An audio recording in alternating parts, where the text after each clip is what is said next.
नमस्कार, मी Sarika विहंगवेद recipe and vlog या चॅनलमध्ये तुमचं सगळ्यांचं स्वागत आहे। भेळ हा आपल्या सगळ्यांचा आवडता पदार्थ, म्हणूनच आज आपण करणार आहोत चटपटीत अशी मटकीची भेळ। जर हा व्हिडिओ तुम्हाला आवडला तर चॅनलला नक्की माझ्या सबस्क्राइब करा, लाईक करा, शेअर करा। चला तर मग जास्त वेळ न घालवता रेसिपीला सुरुवात करूया। सर्वप्रथम एका बाउलमध्ये 2 कप कुरमुरे घेऊया। या कुरमुऱ्यांमध्ये अर्धा कप तिखट कुरमुरा चिवडा घालूया, अर्धा कप फरसाण घालूया। तुम्ही तुमच्या आवडीनुसार कोणतेही फरसाण वापरू शकता। यात आता मटकी घालून घेऊया। ही मटकी मी रात्रभर भिजवून दुसऱ्या दिवशी अर्धवट शिजवून घेतलेली आहे।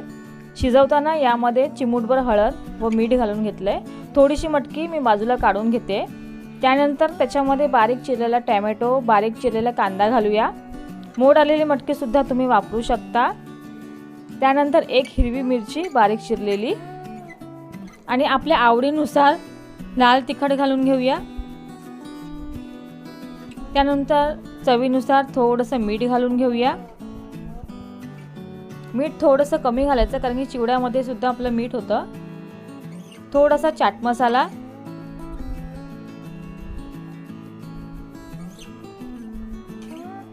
त्यानंतर बारीक शेव अर्धा कप, वरून थोडीशी चिरलेली कोथिंबीर,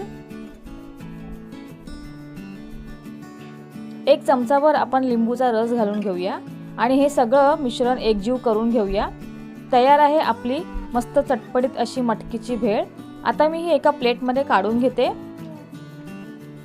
या काढलेल्या मटकीच्या भेळीवरती थोडीशी जी मगाशी आपण मटकी ठेवलेली ती मी घालून घेते। थोडंसं बारीक शेव, बारीक चिरलेली कोथिंबीर घालून घेऊया। खाण्यासाठी तयार आहे आपली चटपटीत मटकीची भेळ।